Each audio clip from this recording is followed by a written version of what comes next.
নির্বাচন কমিশন ও দুর্নীতি দমন কমিশন সহ যেসব প্রতিষ্ঠানে আওয়ামী লীগের সুবিধাভোগী এখনও আছেন তাদের অবিলম্বে পদত্যাগ চেয়েছে বিএনপি। পাশাপাশি ছাত্র জনতার আন্দোলনে শেখ হাসিনা সহ যারা গণহত্যা চালিয়েছে তাদের বিচার সবার আগে চাইছে দলটি।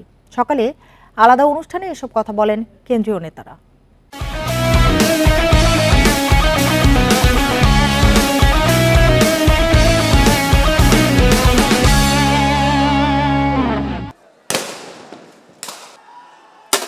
ছাত্র জনতার গণ অভ্যুত্থান দমনে চালানো হয় বেপরোয়া হামলা গুলি।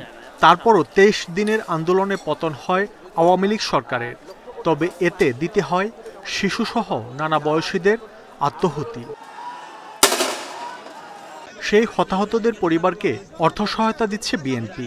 বঙ্গবন্ধু শেখ মুজিব মেডিকেলে দলের ভারপ্রাপ্ত চেয়ারম্যান তারেক রহমানের পক্ষে এ অনুদান তুলে দেন রুহুল কবির রিজভী। এ সময় তিনি বলেন, গত ১৫ বছর আওয়ামী লীগ যে হত্যা নির্যাতন চালিয়েছে তা নজিরবিহীন। কেউ কেউ বলছেন যে আওয়ামী লীগকে ক্ষমা করে দিব। কি করে ক্ষমা করবেন? আমরা আওয়ামী লীগের সাধারণ সমর্থক যারা অপরাধ করেনি তাদের কথা বাদ দিলাম। তাদের প্রতি আমাদের কোনো ক্ষোভ নাই, জনগণের কোনো ক্ষোভ নাই। কিন্তু যে মহিলা হেলিকপ্টারে ওঠার সময়ও নাকি তার আইন শৃঙ্খলা বাহিনীকে বলেছেন, তার আইজিকে বলেছেন, দেখো তোমরা আন্দোলন দমন করতে পারো কিনা। ক্ষমতার জন্য, লোভের জন্য, রাষ্ট্রকে গ্রাস করার জন্য নিজ দেশের আলোক পিয়াসী শিশুদের হত্যা এবং রক্ত দেখে যিনি আনন্দিত হন, সে কি কাঠগোড়ার কাছাকাছি আসবে না? তার কি বিচার হবে না? এর আগে নয়াপল্টনের অফিসে বিএনপির ত্রাণ তহবিলে সহায়তা দিতে আসেন বিএনপি নেতাকর্মী সহ নানা শ্রেণী পেশার মানুষ।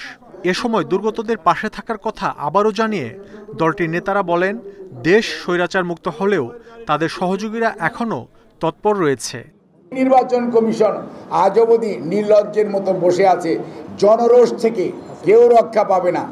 আর দুদুকে যে সমস্ত কর্মকর্তা এবং কমিশনাররা এখনো বসে রয়েছে বিগত সরকারের সুবিধাভোগী হিসাবে, আমি সরকারকে বলবো দুদুক পুনর্গঠন করা অতীব জরুরি, নির্বাচন কমিশন পুনর্গঠন করা অতীব জরুরি। বিএনপি ক্ষমতায় এলে দেশে গণতন্ত্র, আইনের শাসন ও মানবাধিকার ফিরবে বলেও জানান দলটির কেন্দ্রীয় নেতারা।